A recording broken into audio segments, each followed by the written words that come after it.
എന്നരികിലുണ്ടെപ്പോഴും ദൈവം. കണ്ണുകൾ നിറഞ്ഞാൽ കനിവോടെ കണ്ണീർ തുടയ്ക്കാൻ ഒന്നു വിളിച്ചാൽ എന്നരികിലുണ്ടെപ്പോഴും ദൈവം. കണ്ണുകൾ നിറഞ്ഞാൽ കനിവോടെ കണ്ണീർ തുടയ്ക്കാൻ നിരാശയും നിശ്വാസവും നീങ്ങിടും യേശുവിൻ മൃദുസ്പർശനവേളയിൽ. ഒന്നു വിളിച്ചാൽ എന്നരികിലുണ്ടെപ്പോഴും ദൈവം. കണ്ണുകൾ നിറഞ്ഞാൽ കനിവോടെ കണ്ണീർ തുടയ്ക്കാൻ.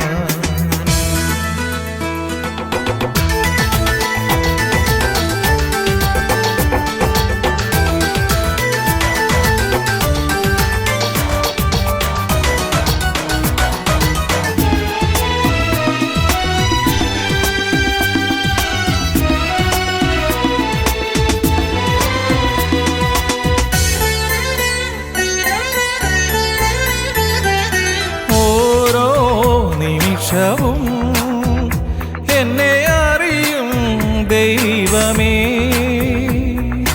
ഓരോ നിമിഷവും എന്നെ അറിയും ദൈവമേ. നീ എന്നെ മറന്നാൽ ഈ ഭൂമിയിൽ ഞാനിന്ന് ശൂന്യനായി തീർന്നിടും. നീ എന്നെ മറന്നാൽ ഈ ഭൂമിയിൽ ഞാനിന്നു ശൂന്യനായി തീർന്നിടും. കൈവിടാത്തവൻ, എന്നെ കാത്തിടുന്നവൻ, എൻ കൂടെ ഉള്ളപ്പോൾ ഭയമെന്തിനായി. ഒന്ന് വിളിച്ചാൽ എന്നരികിലുണ്ടെപ്പോഴും ദൈവം. കണ്ണുകൾ നിറഞ്ഞാൽ കനിവോടെ കണ്ണീർ തുടയ്ക്കാൻ. Praise the Lord. ദൈവത്തിൻ്റെ അതിപരിശുദ്ധനാമം സ്തുതിക്കപ്പെടുമാറാകട്ടെ. ഇന്നത്തെ നമ്മുടെ ചിന്താവിഷയം ദ ലോർഡ് റിമെമ്പേഴ്സ് അസ്. ദൈവം നമ്മളെ ഓർക്കുന്നു. ഞങ്ങളുടെ പാറയും വീണ്ടെടുപ്പാറുമായ കർത്താവേ, ഞങ്ങളുടെ അധരത്തിലെ ഓരോ വാക്കുകളും ഹൃദയത്തിലെ ധ്യാനവും തിരുസന്നിധിയിൽ പ്രസാദകരമായിരിക്കുവാൻ പരിശുദ്ധാത്മാവ് ദൈവം ഞങ്ങളെ സഹായിക്കണം. ഈ തിരുവചന ഭാഗം ഞങ്ങൾക്കായി വിളമ്പിത്തരണം, പഠിപ്പിക്കണം. അവിടുന്ന് അപ്രകാരം ചെയ്യുന്നതിനായി നന്ദി, അനുഗ്രഹിച്ചതിനായി സ്തോത്രം. യേശുവിൻ നാമത്തിൽ തന്നെ ആമേൻ. സങ്കീർത്തനം 115 12 തിരുവചനം. Psalm 115 verse 12. The Lord remembers us and will bless us. He will bless Israel, his people. He will bless the priest of Aaron. കർത്താവ് നമ്മെ ഓർത്തിരിക്കുന്നു, അവിടുന്ന് അനുഗ്രഹിക്കും. ദൈവം ഇസ്രായേൽ ഗൃഹത്തെ അനുഗ്രഹിക്കും. ദൈവം അഹ്റോൻ ഗൃഹത്തെ അനുഗ്രഹിക്കും. ആമേൻ. ദൈവം മറ്റ് ജനതകളിൽ നിന്ന് വേർതിരിച്ചെടുത്ത സ്വന്തം ജനമാണ് ഇസ്രായേൽ ജനം. ദൈവം അവരുടെ മേൽ ദയയും കരുണയും വർഷിച്ചു. മിസ്രൈം അടിമത്വത്തിൽ നിന്ന് വിടുവിച്ച് ചെങ്കടൽ കടത്തിയും പല പ്രതിസന്ധികളിൽ നിന്ന് വിടുവിച്ച് കർത്താവ് വാഗ്ദത്തം ചെയ്ത കാനാൻ നാട്ടിലേക്ക് അവരെ കൂട്ടിക്കൊണ്ടുവന്നു. ചുറ്റുമുള്ള വിജാതിയർ അവരുടെ മേൽ പലപ്പോഴും നിന്ദയും പരിഹാസവും വർഷിച്ചു. അതോർത്ത് രചിച്ച സങ്കീർത്തനമാണ് 115 സങ്കീർത്തനം. ജീവിതത്തിൽ അവർ അനുഗ്രഹീതരായത് അവരുടെ നേട്ടമോ മഹത്വമോ കൊണ്ടല്ല എന്ന് പറഞ്ഞാണ് ഈ സങ്കീർത്തനം ആരംഭിക്കുന്നത്. അവർ സകലത്തിൽ മഹത്വം കൊടുത്ത് ഇങ്ങനെയാണ് പാടിയത്. 115 സങ്കീർത്തനം 1 വാക്യം. ഞങ്ങൾക്കല്ല കർത്താവേ, ഞങ്ങൾക്കല്ല, നിന്റെ ദയയും വിശ്വസ്തതയും നിമിത്തം നിന്റെ നാമത്തിന് തന്നെ മഹത്വം വരുത്തണമേ. എന്ത് കാര്യം ജീവിതത്തിൽ ആരംഭിക്കുമ്പോൾ കർത്താവിനാണ് സകല മഹത്വം കൊടുക്കേണ്ടത്. നമ്മുടെ സ്വന്തം കരങ്ങളിൽ ആശ്രയിക്കരുത്, നമ്മുടെ ബുദ്ധിയിൽ ആശ്രയിക്കരുത്, വിവേകത്തിൽ ആശ്രയിക്കരുത്, ശക്തിയിൽ ആശ്രയിക്കരുത്, മക്കളിൽ ആശ്രയിക്കരുത്, വസ്തുവകളിൽ ആശ്രയിക്കരുത്, ചുറ്റുമുള്ള ഒന്നിലും ആശ്രയിക്കരുത്. But only in God. ദൈവത്തിൽ മാത്രം, ദൈവത്തിന് മാത്രം സകല മഹത്വവും കൊടുത്തു വേണം എന്തും ആരംഭിക്കാൻ. അവരുടെ ദൈവം ഇപ്പോൾ എവിടെയെന്ന് ജാതികൾ അവരെ പരിഹസിച്ച് ചോദിച്ചപ്പോൾ അവർ വ്യക്തമായി ഇങ്ങനെ മറുപടി പറഞ്ഞു പാടി. 115 സങ്കീർത്തനം 3 വാക്യം. നമ്മുടെ ദൈവം സ്വർഗത്തിലുണ്ട്, തനിക്കിഷ്ടമുള്ളതൊക്കെയും അവൻ ചെയ്യുന്നു. ഇന്നും ഈ ചോദ്യം നമ്മുടെ മുൻപിലുണ്ട്. Who is your God? Is Jesus is your God? ആരാണ് നിങ്ങളുടെ ദൈവം? യേശുവാണോ നിങ്ങളുടെ ദൈവം എന്ന് ചുറ്റും ചോദിക്കുന്ന ജാതികൾ ധാരാളം ഉള്ളൊരു കാലഘട്ടത്തിൽ ജീവിക്കുമ്പോൾ ഉള്ളിൻ്റെ ഉള്ളിൽ നിന്ന് തൻ്റെ ഇടത്തോടെ പറയണം, യേശു മാത്രമാണ് എൻ്റെ ദൈവമെന്ന്. സ്തോത്രം. അവൻ സ്വർഗത്തിൽ ഉണ്ട്. സ്വർഗത്തിൽ നിന്ന് വന്നവൻ സ്വർഗത്തിലേക്ക് കയറിപ്പോയി. അതിൻ്റെ കർത്താവ് യേശുവാണ്. സ്തോത്രം. അതുകൊണ്ട് കർത്താവ് അവിടെയുണ്ട് ഇവിടെയുണ്ടെന്നും പറഞ്ഞ് എവിടെയും ഓടി നടക്കണ്ട. Is in heaven. ഹല്ലേലൂയ. അവിടുന്ന് തനിക്ക് ഇഷ്ടമുള്ളതൊക്കെയും ചെയ്യുന്നു. അതിനെ ചോദ്യം ചെയ്യുന്ന ആൾക്കാരുണ്ട്. ദൈവം ഉണ്ടെങ്കിൽ പിന്നെ ഇങ്ങനെയൊക്കെ സംഭവിക്കുമോ? അപ്പം അതിൻ്റെ അർത്ഥം ദൈവം എന്നൊരു വ്യക്തി ഇല്ല എന്ന്. മൂഢൻ തൻ്റെ ഉള്ളിൽ പറയുന്നു, there is no God. The fool says there is no God. ദൈവമില്ലെന്ന് ആരാ പറയുന്നത്? വിഡ്ഢി. ആ വിഡ്ഢി അത്തരത്തിലുള്ള വിഡ്ഢികളുടെ കൂട്ടത്തിൽ കയറിയിരുന്ന് കൈയടിക്കരുത്. ഈ കൈയടിക്കാൻ തന്നെ ശക്തി കിട്ടുന്ന ദൈവമുള്ളതുണ്ട്. അപ്പോൾ ഇസ്രായേൽ ജനം ഇത്ര ഉറപ്പോടെ പറയുന്നതിൻ്റെ കാരണം അവർ സേവിക്കുന്നത് ജാതികളെ പോലെ പൊന്നുകൊണ്ടും വെള്ളികൊണ്ടും മനുഷ്യനിർമ്മിതമായ കണ്ണു കാണാത്ത, ചെവി കേൾക്കാത്ത, സംസാരിക്കാത്ത, ചലിക്കാത്ത ഊമ വിഗ്രഹങ്ങളെ അല്ല എന്നതാണ്. അവർ സേവിക്കുന്നത് ജീവനുള്ള ദൈവത്തെയാണ്. അവന് നമ്മെ കാണാം, കേൾക്കാം, സ്പർശിക്കാം, സംസാരിക്കാം. അതുകൊണ്ട് അവർ ഉറപ്പിച്ച് പാടിയത് 115 സങ്കീർത്തനം 12 വാക്യത്തിലുണ്ട്. കർത്താവ് നമ്മെ ഓർത്തിരിക്കുന്നു. അവൻ അനുഗ്രഹിക്കും. അവൻ ഇസ്രായേൽ ഗൃഹത്തെ അനുഗ്രഹിക്കും. അവൻ അഹ്റോൻ ഗൃഹത്തെ അനുഗ്രഹിക്കും. സ്തോത്രം. ഇന്നും മനുഷ്യന് കണ്ണ് നിറയെ എന്തെങ്കിലും കണ്ടാലേ ആരാധന ഇളവുള്ളൂ. എന്തെങ്കിലുമൊക്കെ ഉണ്ടാക്കി മുൻപിൽ കൊടുത്താലേ പാവം ജനത്തിന് ആരാധിക്കാൻ പറ്റുകയുള്ളൂ. അപ്രകാരമുള്ള സാധാരണ മനുഷ്യൻ്റെ മനഃശാസ്ത്രത്തെ, ആ വൈകല്യമായ ബലഹീനതയുള്ള മനഃശാസ്ത്രത്തെ, മാനസിക അവസ്ഥയെ ചൂഷണം ചെയ്യുന്ന അഹ്റോൻ പ്രീസ്റ്റ് പുരോഹിതന്മാർ ഈ വിഗ്രഹങ്ങളെ ഉണ്ടാക്കി ഇപ്പോഴും കൊടുക്കുക. പറയുന്നത് എന്താ? പൂർവികരായിട്ട് നമുക്ക് ഉണ്ടാക്കി തന്നൊരു ശീലമല്ലേ, അതായിട്ട് നമ്മളായിട്ട് എന്തിനും മാറ്റുന്നു? ആശാരി വിഗ്രഹം ഉണ്ടാക്കുന്നു, പുരോഹിതനെ അതിനെ ആശീർവദിക്കുന്നു. സ്തോത്രം. പുരോഹിതനായിട്ട് ഇതൊന്നും ഉണ്ടാക്കത്തില്ല. അത് മറ്റുള്ളവരുണ്ടാക്കി പുരോഹിതന്റെ മുമ്പിൽ കൊണ്ടുവന്നിട്ട് ആ വെള്ളം തെളിച്ച് അതിനെ ആശീർവദിച്ച് അതിന് ജീവൻ വെപ്പിക്കുകയാണ്. എന്നാൽ അതിന് ജീവനുണ്ടോ? അതിനെ എടുത്ത് കടലിലിട്, അതിൻ്റെ കൂടെ പട്ടിയും കൂടെ ഇട്. ആരാദ്യം കരയ്ക്ക് വരും? അത്തരത്തിലുള്ള വിഗ്രഹത്തെ അല്ല ജീവനുള്ള ദൈവത്തെ രുചിച്ചറിഞ്ഞ മക്കൾ ആരാധിക്കുന്നത്. അതുകൊണ്ട് എന്നെ കേൾക്കുന്ന സഹോദര സഹോദരി, നിന്റെ ഭവനത്തിൽ ജീവനില്ലാത്ത ഏതെങ്കിലും ഒരു വിഗ്രഹം കയറിയിരിപ്പുണ്ടെങ്കിൽ അതിനെ എടുത്തുകൊണ്ട് കടലിക്കള. സ്തോത്രം. ഈ കുടുംബത്തിൽ നിന്ന് ഈ ശാപവും അതേപോലെ ബന്ധനങ്ങളും അഴിഞ്ഞു പോകാത്തതിൻ്റെ കാരണം എന്താണെന്നറിയാമോ? നിന്റെ വീടിൻ്റെ അകത്ത് ഇത്തരത്തിലുള്ള കാര്യങ്ങൾ കയറിയിരിക്കുന്നതുകൊണ്ടാണ്. സ്തോത്രം. ജീവനുള്ള ദൈവം വസിക്കുന്ന മനുഷ്യനിർമ്മിതമായ ഒന്നിലുമല്ല. എന്നാൽ കർത്താവിനെ കാണുകയും സ്പർശിക്കുകയും ചെയ്ത അപ്പോസ്തലന്മാർ പറയുന്നത് എന്താണെന്നറിയാവോ? അപ്പോസ്തല പ്രവൃത്തിയിലേക്ക് പോകാം. അപ്പോസ്തല പ്രവൃത്തി അതിൻ്റെ 17-ാം അധ്യായം 29-ാം തിരുവചനം.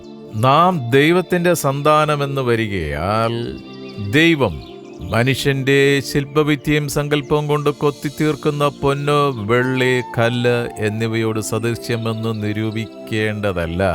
30-ാമത്തെ വാക്യം കൂടി വായിക്കുന്നു. എന്നാൽ അറിവില്ലായ്മയുടെ കാലങ്ങളെ ദൈവം ലക്ഷ്യമാക്കാതെ ഇപ്പോൾ എല്ലായിടത്തും എല്ലാവരും മാനസാന്തരപ്പെടണമെന്ന് മനുഷ്യരോട് കൽപ്പിക്കുന്നു. അതുകൊണ്ട് എന്നെ കേൾക്കുന്ന കർത്താവിൻ്റെ പ്രിയമക്കളെ, വീട്ടിൽ കർത്താവാണ് മാതാവാണെന്നും പറഞ്ഞൊക്കെ വെച്ചുകൊണ്ടിരിക്കുന്ന ആ ശില്പമില്ലേ, അത് കർത്താവിൻ്റെതുമല്ല മാതാവിൻ്റെതുമല്ല. അവയ്ക്ക് കണ്ണുണ്ട്, കാണുന്നില്ല. എന്നാൽ ഞാൻ നീ ആരാധിക്കുന്ന ദൈവത്തിന് കണ്ണുണ്ട്, കാതുണ്ട്, ചെവിയുണ്ട്, കേൾക്കുന്നുണ്ട്. സ്തോത്രം. കൈയുണ്ട്, അവൻ സ്പർശിക്കുന്നു. കാലുണ്ട്, നടന്നു കൂടെ വരികയാണ്.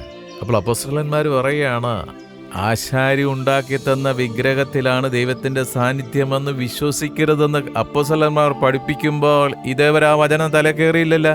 കയറാൻ പുരോഹിതൻ സമ്മതിക്കത്തില്ല. സ്തോത്രം. അപ്പോൾ ഉറപ്പുള്ളവരായിരിക്കണം. ദാവീദിനെ പോലെ വളരെ വ്യക്തമായി ഉറപ്പുള്ളവരായിരിക്കണം. ഇസ്രായേൽ ജനത്തെ പോലെ വളരെ ഉറപ്പുള്ളവരായിരിക്കണം. ആരെയാണ് ആരാധിക്കുന്നതെന്ന്? മൂകവിഗ്രഹത്തെ അല്ല, ജീവനില്ലാത്തൊരു ദൈവത്തെ അല്ല.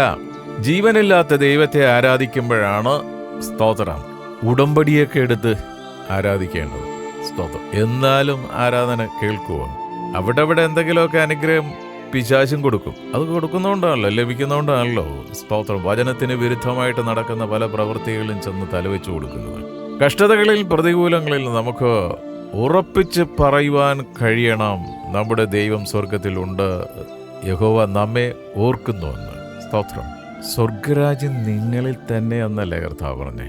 ദൈവത്തിൻ്റെ ആ തിരുസാന്നിധ്യം വഹിക്കുന്ന ഒരു കൂടാരമാണ് നമ്മുടെ ശരീരം. ജീവിതത്തിൽ നമ്മെ ഒരിക്കലും മറക്കുകയില്ല എന്ന് പറഞ്ഞവർ അനേകരുണ്ടാകും, ഇല്ലേ? ഉണ്ട്. എന്നും കൂടെ നിൽക്കുമെന്ന് പറഞ്ഞവരും ഉണ്ടാകും. എന്നാൽ കഷ്ടകാലങ്ങളിൽ അവരൊന്നും കൂടെ ഉണ്ടാകണമെന്നില്ല. അവരുടെ സ്നേഹത്തിന് പരിമിതികളുണ്ട്. എന്നാൽ നമ്മുടെ പ്രയാസങ്ങളിൽ, നമ്മുടെ വേദനകളിൽ ഒരിക്കലും നാം ഒറ്റയ്ക്കല്ല. കർത്താവ് നമ്മെ കാണുന്നുവെന്ന് ദൈവവചനം ഉറപ്പ് തരുന്നു. ജലപ്രളയം വന്ന് ഭൂമിയിലെ സകല ജാതികളെ നശിച്ചപ്പോൾ യഹോവ നോഹയും കുടുംബത്തെയും പെട്ടകത്തിലുള്ള സകലത്തിനെ ഓർത്തു. തെളിവ് ഉൽപ്പത്തി 8:1. ദൈവം നോഹയും അവനോടുകൂടെ പെട്ടകത്തിലുള്ള സകല ജാതികളെയും ജീവജാലങ്ങളെയും സകല മൃഗങ്ങളെയും ഓർത്തു. ദൈവം ഭൂമിയിൽ മേൽ ഒരു കാറ്റടിപ്പിച്ചു, വെള്ളം നിലച്ചു. സൊദോം ഗൊമോറ പട്ടണങ്ങൾ അവരുടെ പാപം മൂലം അഗ്നിക്ക് ഇരയായപ്പോൾ ദൈവം അബ്രഹാമിനെയും കുടുംബത്തെയും ഓർത്തു. തെളിവ് ഉൽപ്പത്തി പുസ്തകം 19:29. എന്നാൽ ആ പ്രദേശത്തിലെ പട്ടണങ്ങളെ നശിപ്പിക്കുമ്പോൾ ദൈവം എബ്രഹാമിനെ ഓർത്ത് ലോത്ത് പാർത്ത പട്ടണങ്ങൾക്കും ഉന്മൂലന നാശം വരുത്തുകയും ലോത്തിനെ ആ ഉന്മൂലന നാശത്തിൽ നിന്ന് വിടുവിച്ചു. ഹല്ലേലൂയ. ചരിത്ര സംഭവങ്ങളാണിത്. കുഞ്ഞുങ്ങളില്ലാത്ത ഹന്ന പെനീനായുടെ കുത്തുവാക്കുകൾ സഹിക്കുന്നതിനപ്പുറമായിരുന്നു. അവൾ ദൈവസന്നിധിയിൽ ഓടിച്ചെന്ന് മനോവ്യസനത്തോടെ കരഞ്ഞു. യഹോവ ഹന്നായുടെ കരച്ചിൽ കണ്ടു, ശമൂവേലിനെ നൽകി അനുഗ്രഹിച്ചു. ഹല്ലേലൂയ. ഹൃദയത്തിൻ്റെ നൊമ്പരം അറിയുന്ന ഒരു കർത്താവ് നമ്മുടെ കൂടെയുണ്ട്. ആ കർത്താവ് തൻ്റെ കരം വെച്ച് ഓരോ മക്കളെയും ആശ്വസിപ്പിക്കുകയാണ്. ഹന്നയുടെ കരച്ചിലിന് മറുപടി കിട്ടിയ തെളിവ് 1 ശമൂവേൽ 1:20. ഒരാണ്ട് കഴിഞ്ഞിട്ട് ഹന്ന ഗർഭം ധരിച്ചു, ഒരു മകനെ പ്രസവിച്ചു. ഞാൻ അവനെ യഹോവയോട് അപേക്ഷിച്ചു വാങ്ങി എന്ന് പറഞ്ഞ് അവന് ശമൂവേൽ എന്ന് പേരിട്ടു. നാം പ്രാർത്ഥിക്കുന്ന ഏത് വിഷയം ദൈവം അറിയുന്നു, മറന്നുപോകരുത്. നമ്മുടെ കണ്ണീർ കാണുന്നത് ഒരു ദൈവമുണ്ട്. നമ്മളെ ഒരിക്കലും ദൈവം തള്ളിക്കളയുകയില്ല. ദൈവത്തിന് ഒരു തക്ക സമയമുണ്ട്. നമ്മുടെ സമയമല്ല ദൈവത്തിൻ്റെ സമയം. ദൈവത്തിന് നമ്മുടെ പ്രകൃതി അറിയും. തെളിവ് 103 സങ്കീർത്തനം 14 അവൻ നമ്മുടെ പ്രകൃതി അറിയുന്നുവല്ലോ. നാം പൊടിയെന്ന് അവൻ ഓർക്കുന്നു.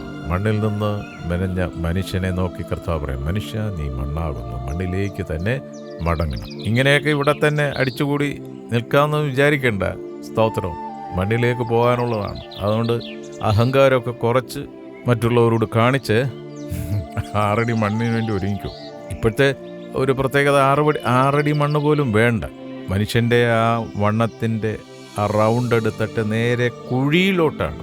അതേപോലെ കുഴിച്ചിട്ടത്ത് പുട്ടൂറ്റിന്ന് പുട്ടിറങ്ങുന്ന പോലെയാണ് മനുഷ്യനെ താഴോട്ടിറക്കുന്നത്. ആഫ്രിക്കയിലെ ഒരു സ്ഥലത്ത് ഒരു പള്ളിയിൽ ഒരു ഡെഡ് ബോഡി കുഴിച്ചിട്ട് ഒരു വീഡിയോ കാണാനിടയായി. നമ്മുടെ മനസ്സിൻ്റെ ശക്തി അവനറിയാം. താങ്ങാവുന്നതിൽ കൂടുതൽ ഭാരം തരികയില്ല എന്നാണ് ദൈവവാഗ്ദത്തം. അഥവാ തന്നുവെന്ന് തോന്നുന്നുവെങ്കിൽ ആയതിനുള്ള പോക്കുവഴിയും ദൈവം നൽകും. ഉറപ്പ് വേണോ? തെളിവ് വേണോ? 1 കൊരിന്ത്യർ 10:13. മനുഷ്യർക്ക് നടപ്പല്ലാത്ത പരീക്ഷ നിങ്ങൾക്ക് നേരിട്ടിട്ടില്ല. ദൈവം വിശ്വസ്തൻ. നിങ്ങൾക്ക് കഴിയുന്നതിന് മീതെ പരീക്ഷ നേരിടുവാൻ സമ്മതിക്കാതെ നിങ്ങൾക്ക് സഹിപ്പാൻ കഴിയേണ്ടതിന് പരീക്ഷയോടുകൂടെ അവൻ പോക്കുവഴിയും ഉണ്ടാക്കും. അങ്ങനെ പോക്കുവഴി ഉണ്ടാക്കുന്നതുകൊണ്ടാണ് ഈ പ്രഭാതം കാണാൻ കഴിഞ്ഞത്. സ്തോത്രം. ഒന്നിനെക്കുറിച്ചും ആകുലപ്പെടേണ്ട, ഭാരപ്പെടേണ്ട. സകല ഭാരവും അവൻ്റെ മേൽ വിട്ടുകൊള്ളുക. എന്തെന്നാൽ കർത്താവ് നമ്മളെ ഓർക്കുന്നു. പ്രാർത്ഥിക്കുക. ഹല്ലേലൂയ. സ്തോത്രം, സ്തോത്രം, സ്തോത്രം, സ്തോത്രം, സ്തോത്രം. ഞങ്ങളുടെ രക്ഷകനായ കർത്താവ്, അവിടുന്നാണല്ലോ ഞങ്ങളുടെ ജീവൻ്റെ സംരക്ഷകൻ. അവിടുന്ന് ഒരു പുതിയ ദിനം കൂടി ഞങ്ങൾക്ക് നൽകി അവിടുന്ന് ഞങ്ങളെ വിളിച്ചുണർത്തിയതിനായി ഞങ്ങൾ അങ്ങേക്ക് നന്ദി പറയുന്നപ്പോൾ. അവിടുന്നാണല്ലോ ഞങ്ങളുടെ ജീവൻ്റെ വെളിച്ചവും പ്രത്യാശയും. അവിടുന്നാണ് സങ്കടങ്ങളും വേദനകളും ഞങ്ങളെ വേട്ടയാണ്. ഞങ്ങളെപ്പോഴും ആശ്രയിച്ചിട്ടുള്ളത് അങ്ങിൽ തന്നെയാണല്ലോ.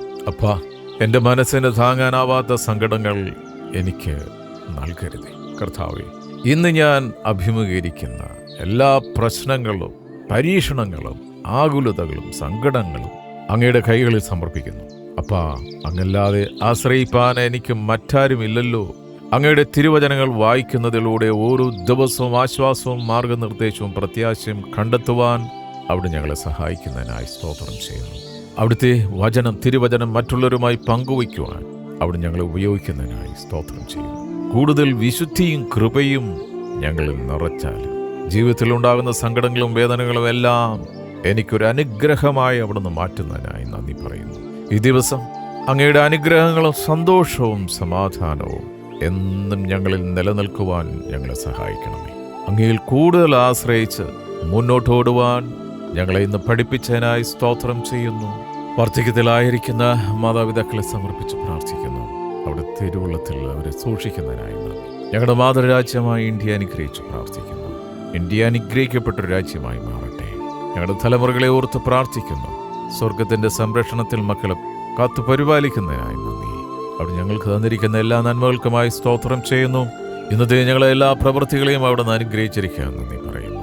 പ്രാർത്ഥനയും യാചനയും കേട്ടിരിക്കാൻ നന്ദി അപ്പ. യേശുവിൻ നാമത്തിൽ തന്നെ ആമേൻ, ആമേൻ, ആമേൻ.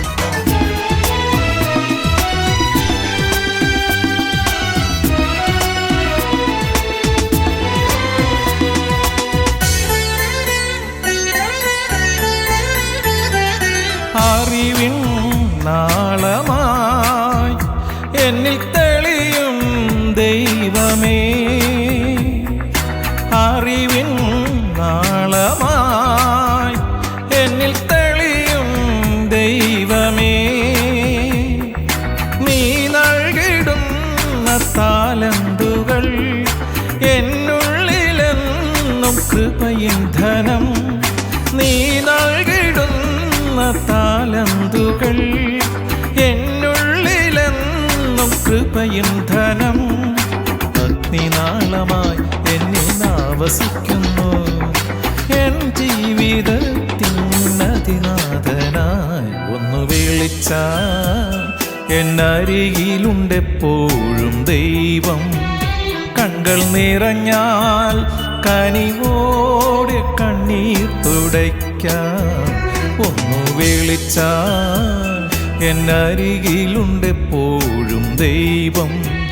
കണ്ണുകൾ നിറഞ്ഞാൽ കനിവോടെ കണ്ണീർ തുടയ്ക്കാൻ നിരാശയും നിശ്വാസവും നീങ്ങിടും യേശുവിൻ മൃദുസ്പർശനവേളയിൽ. ഒന്നു വിളിച്ചാൽ എന്നരികിലുണ്ടെപ്പോഴും ദൈവം. കണ്ണുകൾ നിറഞ്ഞാൽ കനിവോടെ കണ്ണീർ തുടയ്ക്കും.